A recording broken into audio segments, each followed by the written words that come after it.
Com a Leão Tour, o cliente não é apenas mais um passageiro. Nossa marca mais forte é o atendimento personalizado.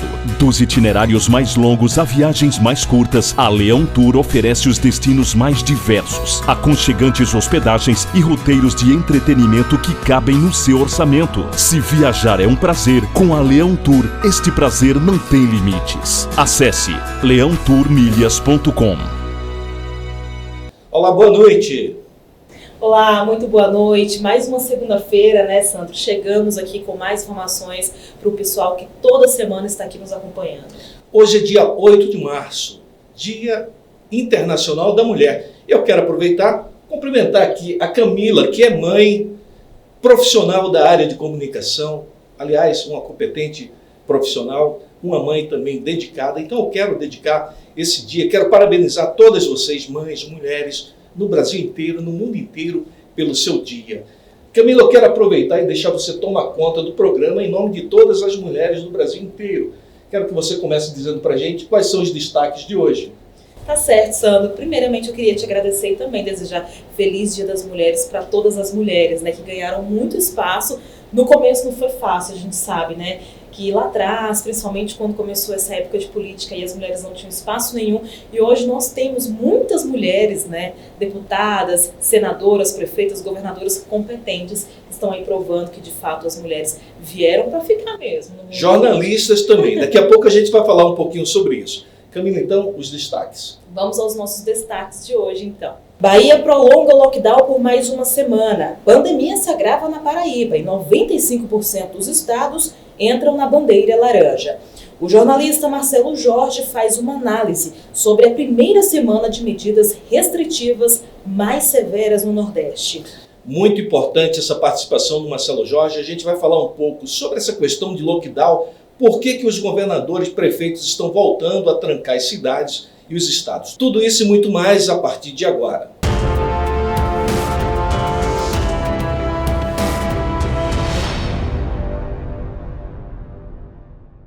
Governadores articulam um pacto nacional com medidas restritivas e mais vacinas para conter a pandemia. A Camila Castro vai trazer os detalhes. Governadores de 21 estados e do Distrito Federal manifestaram posição favorável neste domingo à criação de um pacto nacional com medidas restritivas e preventivas que ajudem a conter a pandemia da Covid-19. Agora os governadores devem se reunir no Rio de Janeiro com o ministro da Saúde, Eduardo Pazuello, e representantes da Fiocruz para discutir as estratégias de enfrentamento ao vírus e a necessidade de maior agilidade na campanha de vacinação. O país aplicou até o momento apenas 3,88% das doses na população. O balanço sobre os estados que devem aderir ao pacto é do governador do Piauí, Wellington Dias, que comanda o Fórum dos Gestores Estaduais. Segundo a assessoria do governador, a consulta continua em aberto para a adesão dos 5 governadores restantes. O Brasil ultrapassou a marca de 200 mil mortos. Neste domingo, mais de 1.000 pessoas morreram, segundo o levantamento do consórcio de veículos de imprensa. A média móvel de mortes no Brasil nos últimos 7 dias chegou a 1.497, a maior desde o início da pandemia e com tendência de alta. Camila, você tem algo mais para acrescentar a respeito desse pacto dos governadores? Pois é, Sandro, uma iniciativa muito bacana aí do presidente do Senado e da Câmara dos Deputados, né, o Rodrigo Pacheco e o Lira, é que eles garantiram que vão se reunir com os governadores para tratarem, né, sobre esse pacto nacional. Bom, a ideia é criar um gabinete de crise para que eles possam conversar então sobre esse pacto nacional. Tudo isso porque Arthur Lira e Pacheco estão sendo cobrados, viu, na linha de frente ali, justamente para que eles participem mais, ainda mais, porque a gente sabe que muitas medidas estão saindo do Congresso Nacional graças aos presidentes realmente das casas, né? Então os governadores se apegaram a eles para que eles criem então esse pacto nacional, criem um gabinete de crise para que de fato as coisas caminhem lá dentro e que todo o Brasil possa estar alinhado aí e conseguir um lockdown então nacional. A única coisa que a gente precisa observar é que esses dois presidentes têm uma postura um pouco diferente dos presidentes anteriores. O Rodrigo Maia tinha todo aquele protagonismo, chamava para si. A gente sabe que o deputado Arthur Lira é um pouco mais comedido, está muito mais alinhado com o governo federal. E que bom que os governadores estão recorrendo aos presidentes das duas casas, porque estes, até onde a gente sabe, estão dispostos a trabalhar de mãos dadas com o presidente da República. Vamos agora ao giro de notícias. Vamos chamar a Rita Brandão para trazer atualização a partir de Salvador, Bahia. Rita, é com você. Olá, telespectadores do Com Brasil Nordeste. O governador da Bahia, Rui Costa, e o prefeito Bruno Reis prorrogam lockdown em Salvador e regiões metropolitanas até 15 de março.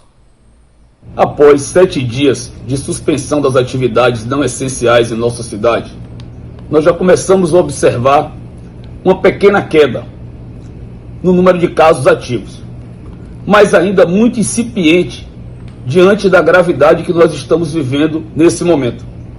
As UPAs ainda continuam cheias. Temos nesse momento 47 pacientes aguardando regulação, aguardando vagas em hospital de campanha. E olhe que nós fizemos um esforço grande essa semana. O governo do estado abriu o hospital de campanha da Arena Fonte Nova. Nós abrimos uma tenda na UPA dos Barris. Ampliamos o número de leitos de UTI no Hospital Salvador. E mesmo assim, os números não cederam. Da mesma forma, a rede privada, que está praticamente colapsada. A maioria dos hospitais com mais de 95% de ocupação dos seus leitos, sendo que todos com pacientes aguardando no pronto atendimento por vagas. Realizamos hoje à tarde uma reunião com a presença do governador, dos prefeitos da região metropolitana, e aí tomamos a decisão de prorrogar por mais 7 dias todas as medidas que estão em vigor. Estamos suspendendo as atividades não essenciais por mais 7 dias. Também nesta reunião estabelecemos critérios para a retomada dessas atividades. As entidades empresariais e a Associação Comercial da Bahia lamentam a decisão do governo e prefeitura e lembram que em 2020 obteve subsídio do governo federal, que desta vez não tem nenhuma linha de crédito. A população foi às ruas ontem, domingo, para combater o lockdown e pedir a reabertura do comércio com urgência. E o capitão Alder... O povo jamais ficará calado. O povo jamais irá admitir essa tirania. Fora Rui Costa! Vamos para cima contra esse ditador. Vamos para cima contra todos esses decretos que violam o direito de vir da população. Aqui é a resposta. A Bahia é contra o lockdown. A Bahia é contra Rui Costa. A Bahia é contra esse tirano. Tiranos nunca mais. Bora lá.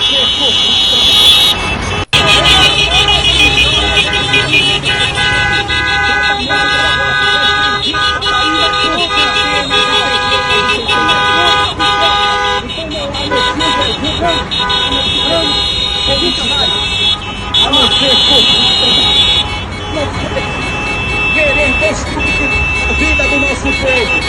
Não existe qualquer explicação lógica, científica para impor a ditadura, impor o lockdown, impor toque de recolher e restringir as liberdades do nosso povo.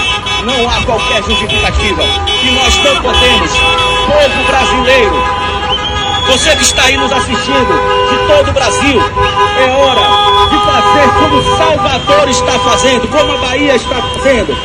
É hora de tomar as ruas desse país e mostrar... Rita Brandão, para o Com Brasil Nordeste. Obrigado, Rita, pelo seu giro. Eu quero registrar que o ano passado eu estive na Bahia.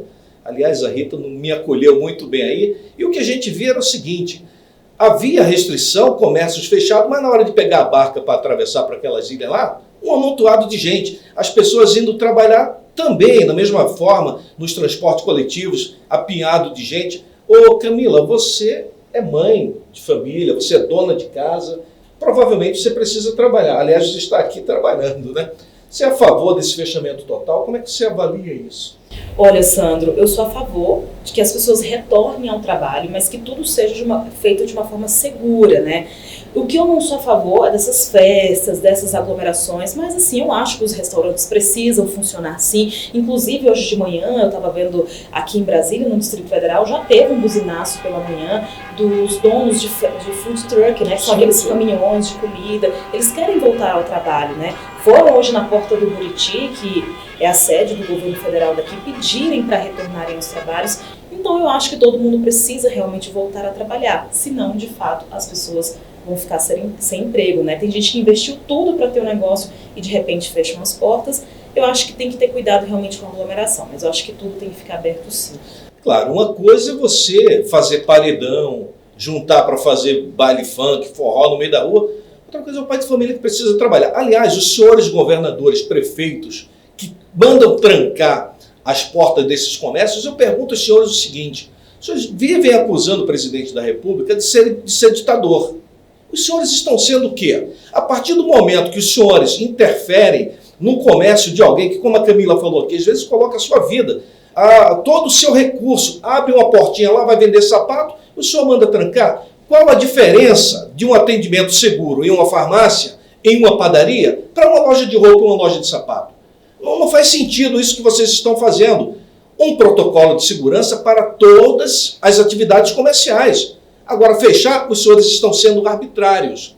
E os senhores vão, em algum momento, pagar por essa fatura, porque esses pais de famílias precisam sustentar as suas famílias. Vamos agora chamar a Natânia Mello, porque ela vai falar um pouco disso também. No Rio Grande do Norte, o prefeito da capital, ele contrariou a decisão do governo do estado e estendeu um pouco o horário do funcionamento. Natânia Mello traz os detalhes.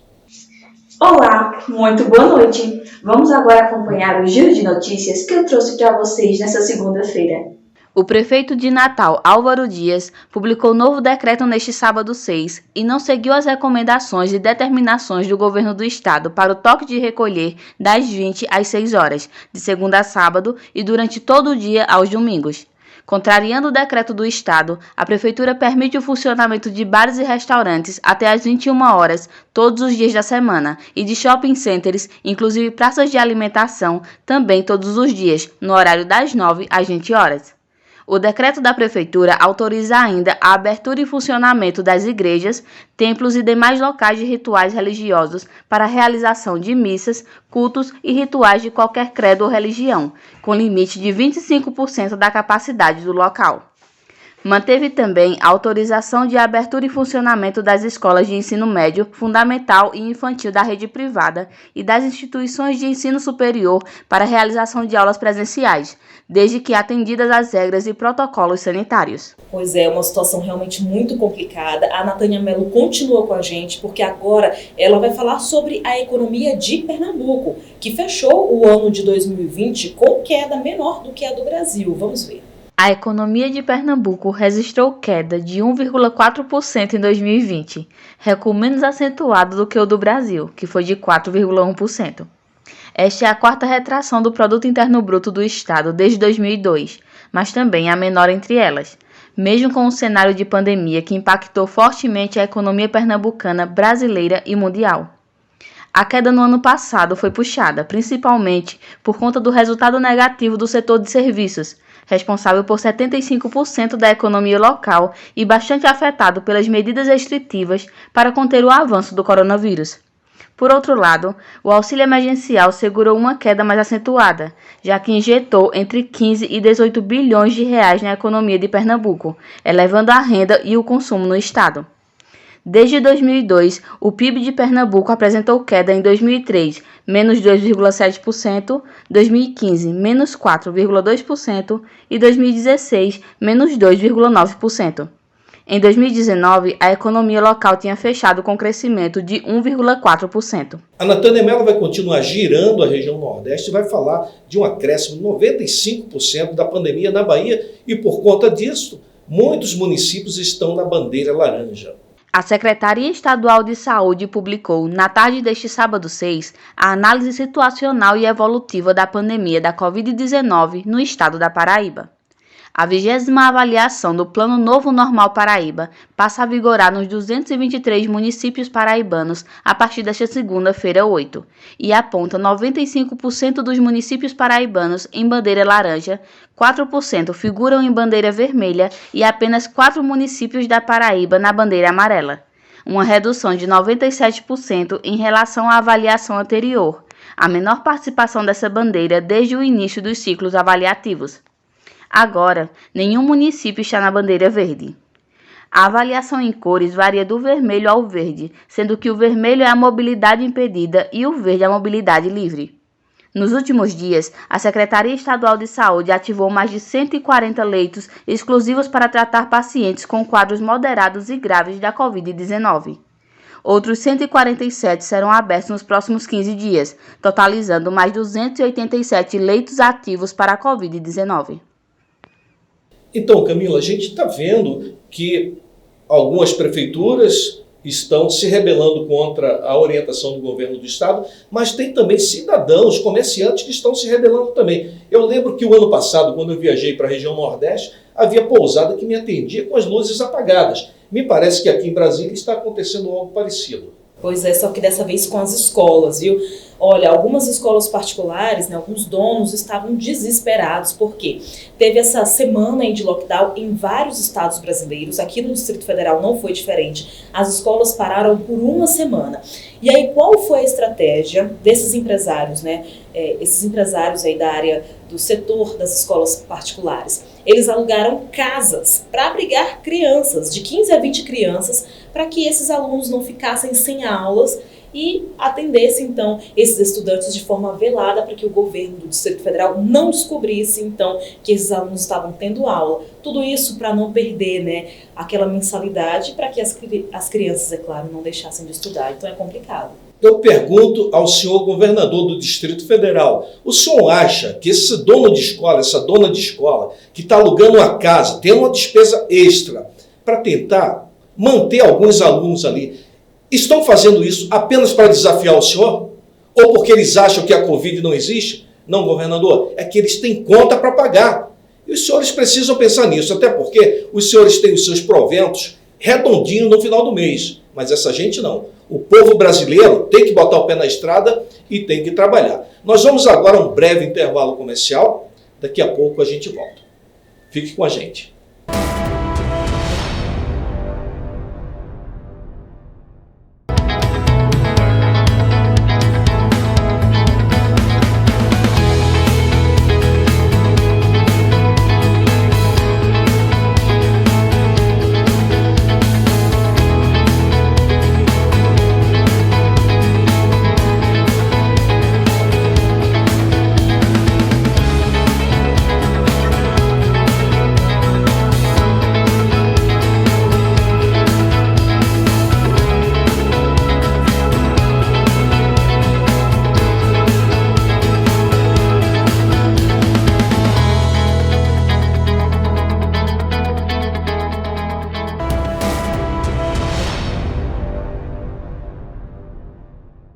Lá estamos de volta e a gente segue nesses assuntos políticos aí. Agora, né, Sandro, o nosso colega, o jornalista Marcelo Jorge, tem uma análise sobre essa primeira semana de lockdown pelo Nordeste, é isso? O Marcelo Jorge chegou à conclusão de que falta de recurso não foi, porque até onde se sabe, o governo federal andou liberando muito dinheiro para governos de estado e para prefeituras, mas parece que uma parte desse dinheiro não chegou aonde deveria. Vamos então à análise do jornalista Marcelo Jorge. Olá, muito boa noite, Sandro de Moura, Camila, equipe Brasil Nordeste em Brasília, nos nossos estúdios e também, nesse momento, nos lares de todo o Brasil, através da TV Com, canais 28 na Sky e Oi TV.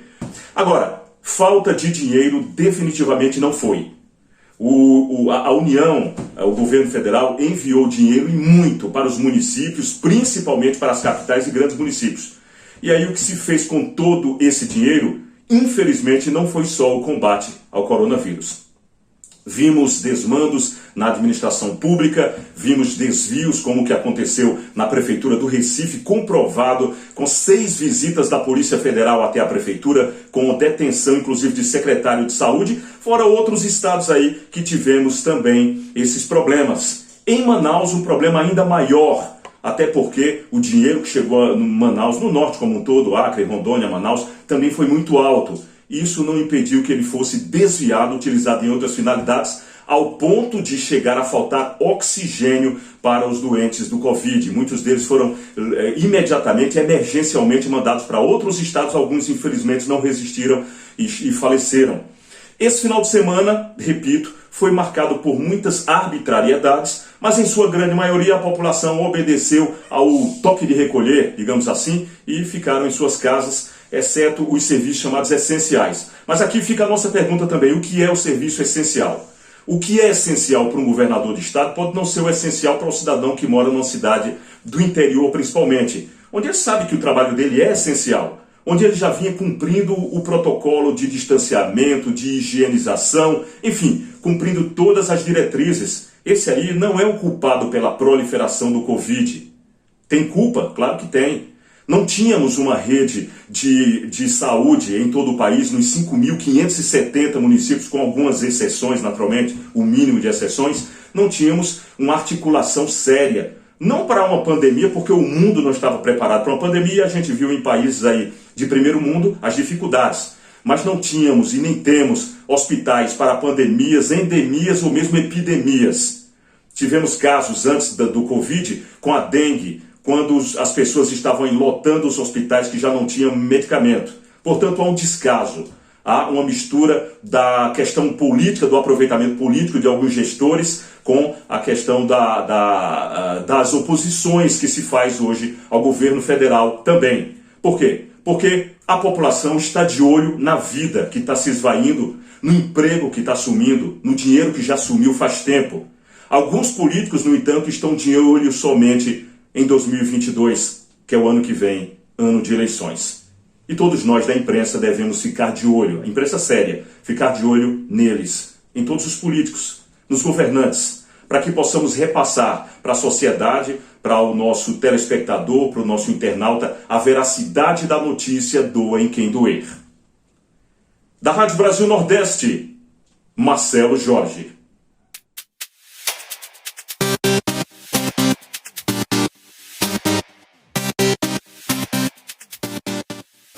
Está aí a participação do nosso colega jornalista Marcelo Jorge.